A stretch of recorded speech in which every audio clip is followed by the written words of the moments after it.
Good evening and welcome to Queeries. I'm your host, Brian. And with me this evening, I have some very special guests who are going to be talking about, well, something incredibly special. So I'd like to welcome both Kathy and Debbie Gall to the show. Gall. So, and this is your first time on the show, so welcome. Don't be afraid to talk and whatnot. So I think to get things started, and I'm going to take my mask off. So I think what we're going to be talking about is what it's like to be gay adoptive parents, and then also some of the not fun aspects of actually being a parent. So to start off with, how long ago did both of you meet?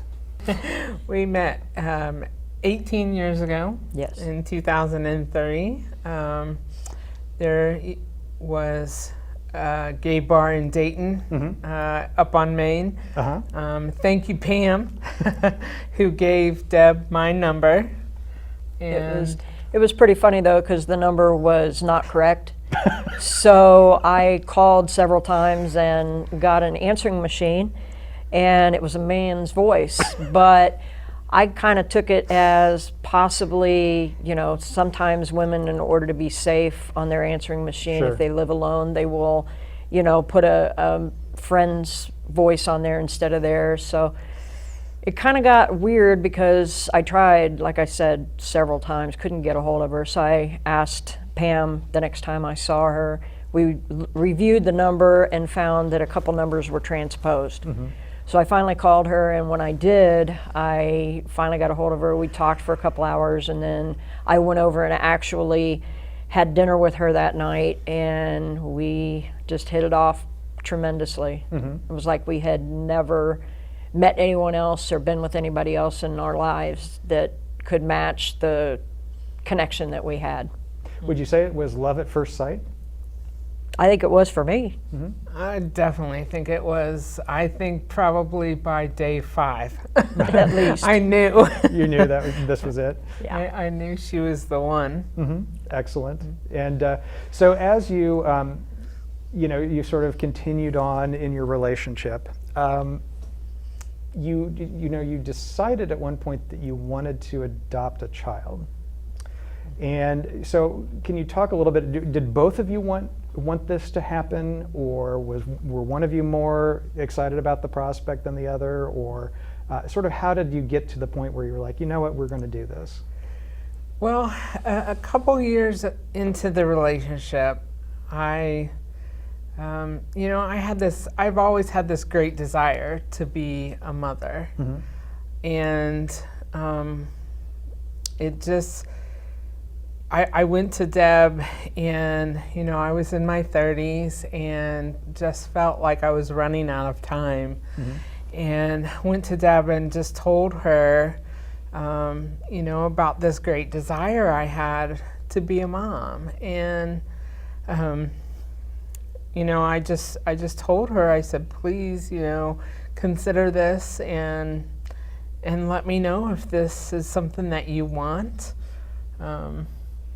Did a little soul searching because I'm 10 years older than Kathy, and did a little soul searching and decided, this is something that I would feel comfortable doing with Kathy.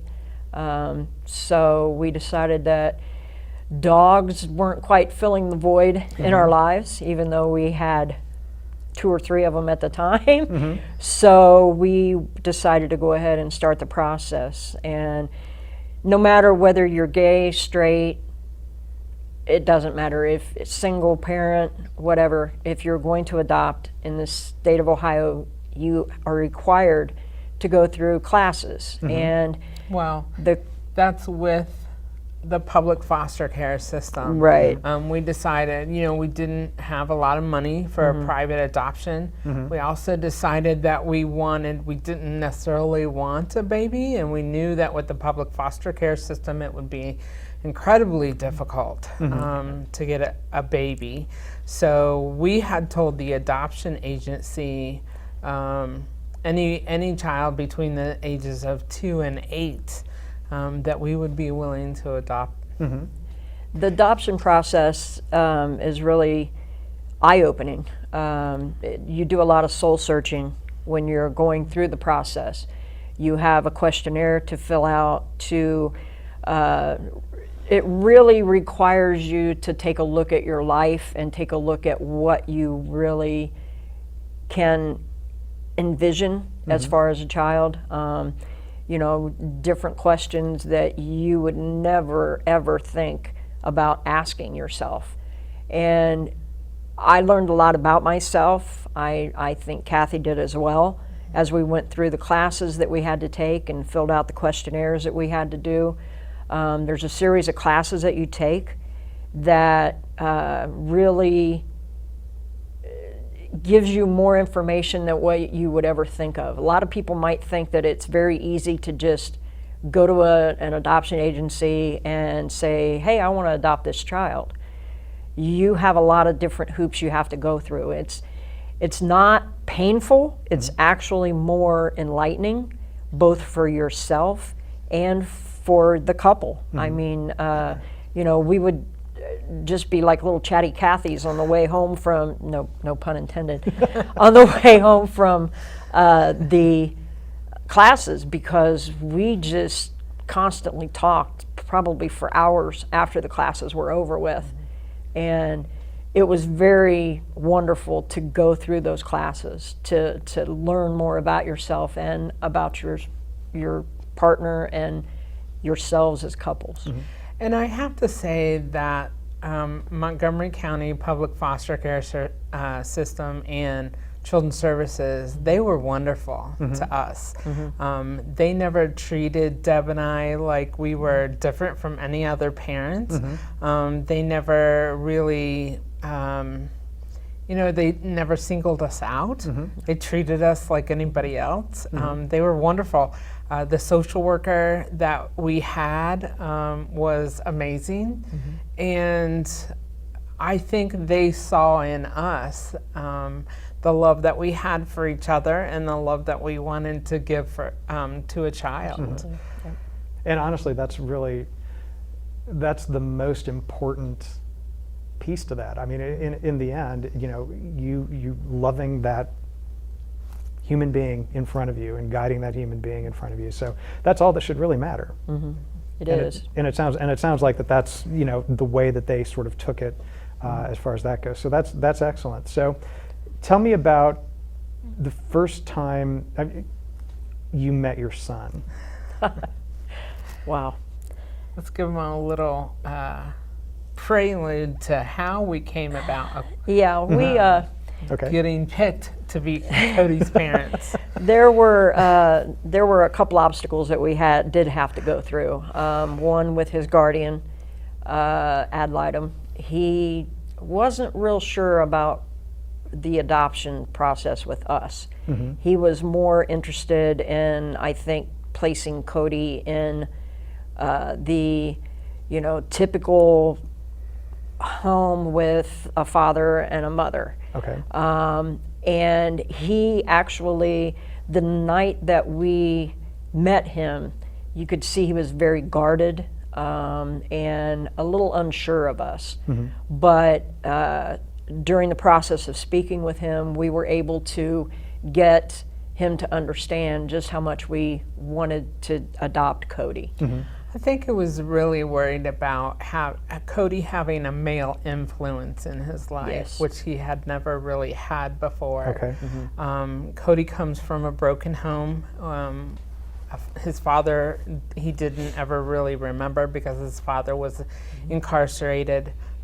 His mother had a problem with drugs, and he faced a lot of trauma in his very early life.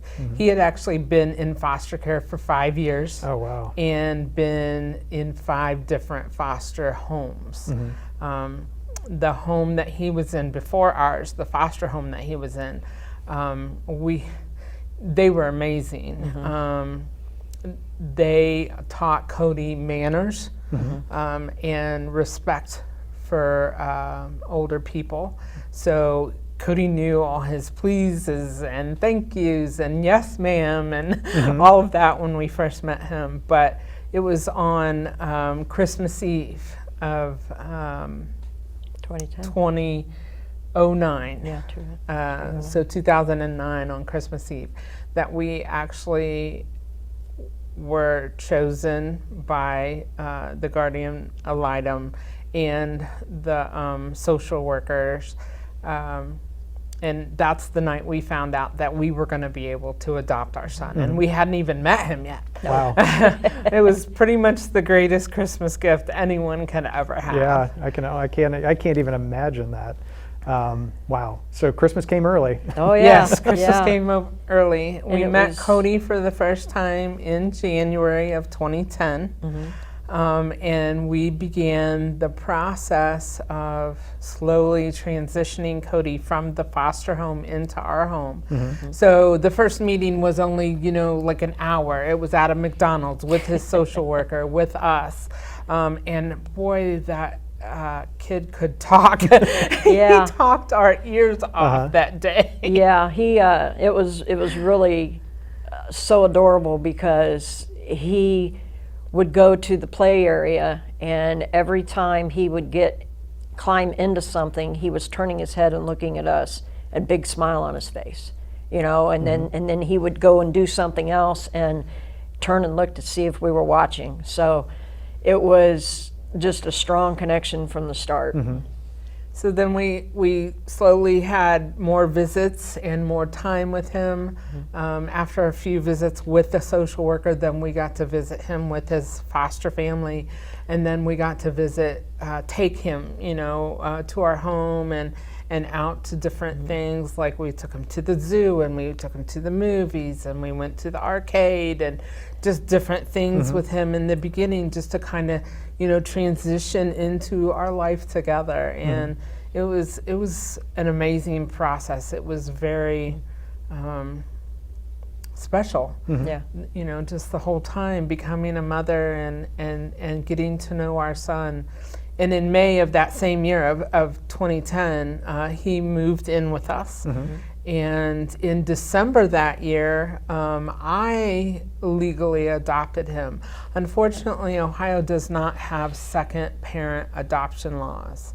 So Deb was unable to legally adopt Cody. We had to decide which one of us would actually legally adopt him. And I think we just talked about it a lot. Yeah. And just decided, because I was younger, that I would be the one to legally adopt him.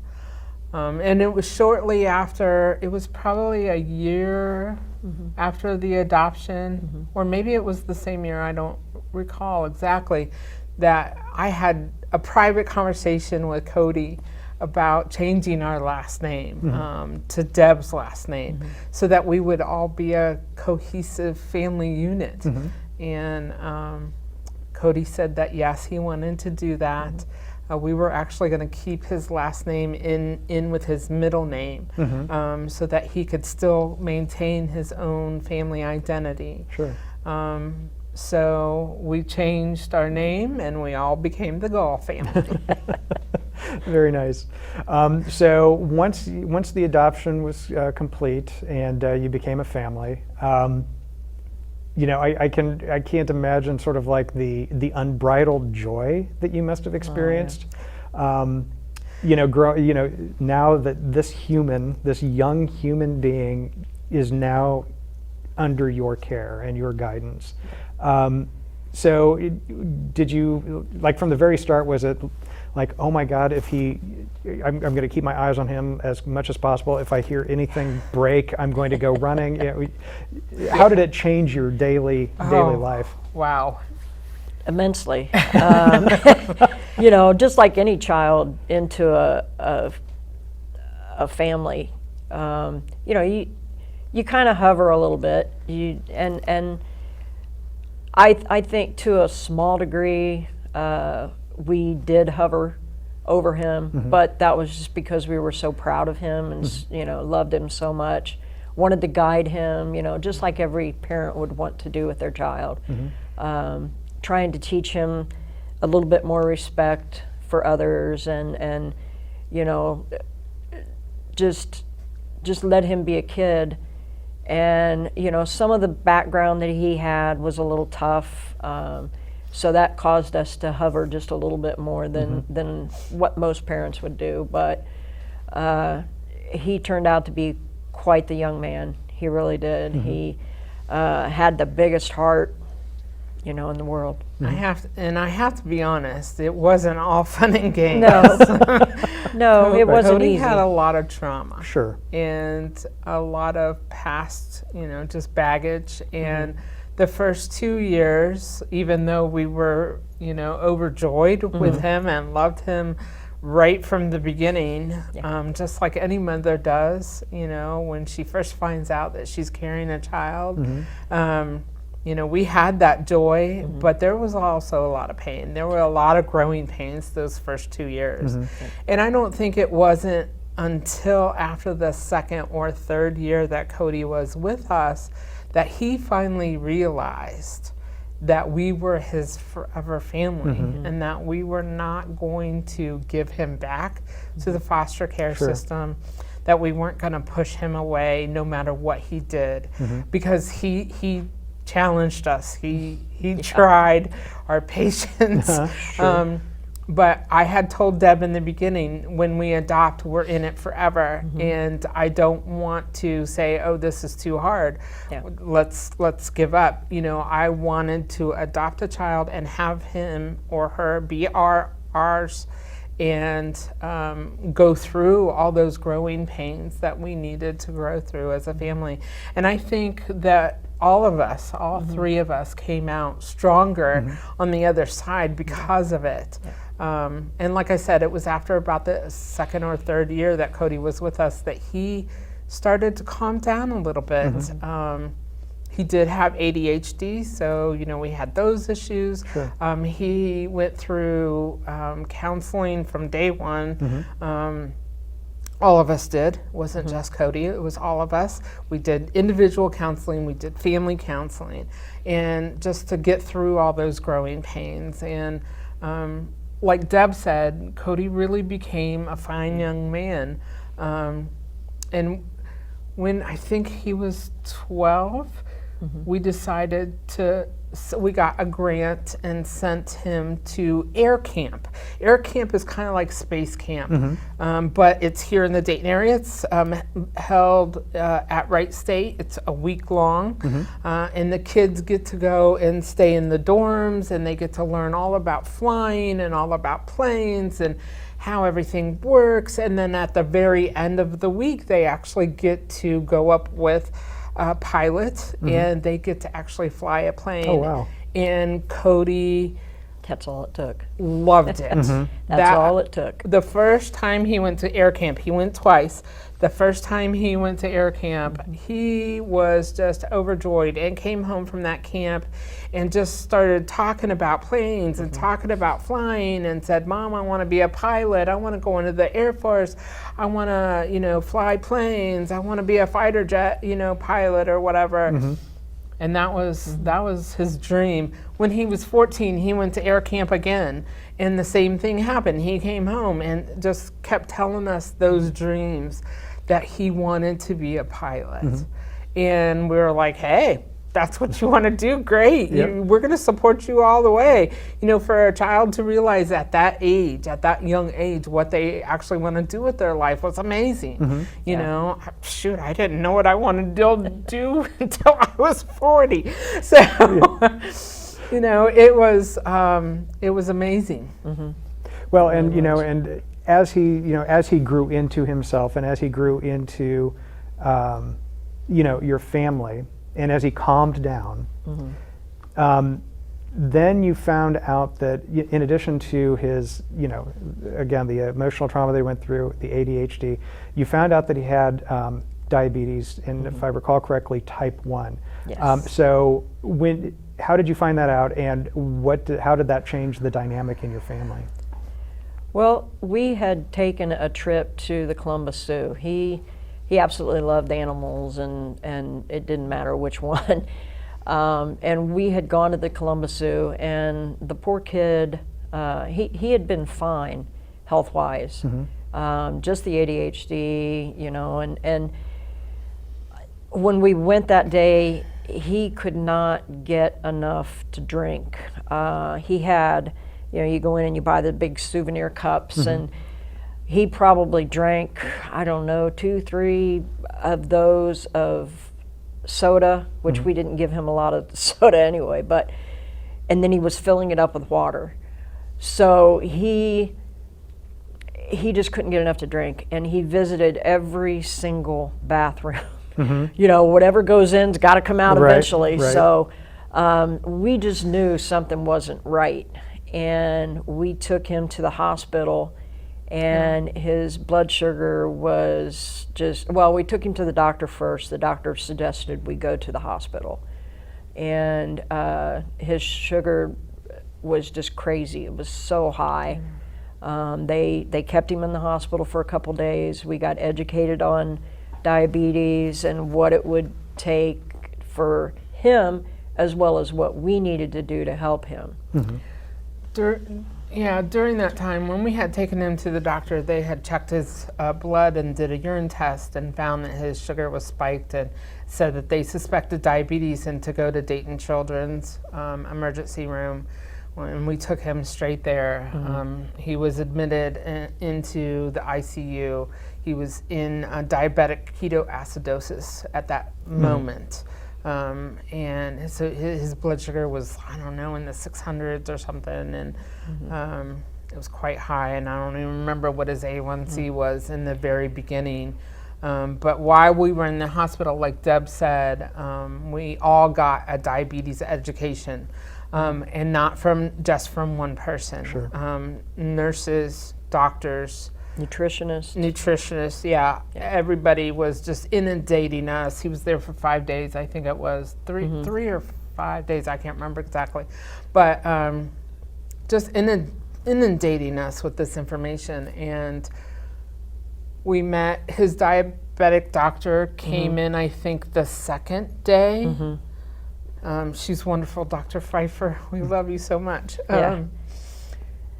She was past military herself, and also diabetic herself, and broke the news to Cody and us that his dreams of being in the military and being a pilot weren't going to happen. Were not going to happen. The military does not allow diabetics. Type 1 diabetics. Right. And it was explained to us, if he were to go to a desert climate or an extreme cold climate, he could not keep his insulin at the right temperature. So he was unable to go in, and it was, he cried so hard when he found out he couldn't be the pilot. We all did. Yeah. So the Dr. Pfeiffer, talked to him a little bit and just told him there were other ways that he could, still be in aviation, even if he couldn't be the fighter pilot that he really dreamt about being. So coming home, again, it was a big, huge lesson that we all had to do. We had to start counting carbs for his meals. He was, any kind of potatoes, rice, bread, any of that stuff, we had to keep track of in order to tell him how much insulin he had to take. And we did that for him, told him how many carbs he was going to eat, and tried to educate him as far as how many units of insulin he had to take. We were very hovering at that moment, if you will, trying to enlighten him and teach him how to take care of himself. We did that for several years, up until the age he was 17. We knew he was heading off to college. He had found his calling, if you will. He wanted to be an airplane mechanic. So he discovered that idea after, grieving because he couldn't be the fighter pilot. And he discovered that he could go and work on planes, and he could still be involved in the aviation heritage part of it. He was able to find a school that was over in Indianapolis called the Aviation Institute of Maintenance, and his dream was to go there and become the airplane mechanic. So when he was 17, we were still trying to do the school. This was just prior to the pandemic. He was doing homeschooling so that he could get through the classes quicker and take off and go to school faster, because he was all gung-ho about doing this.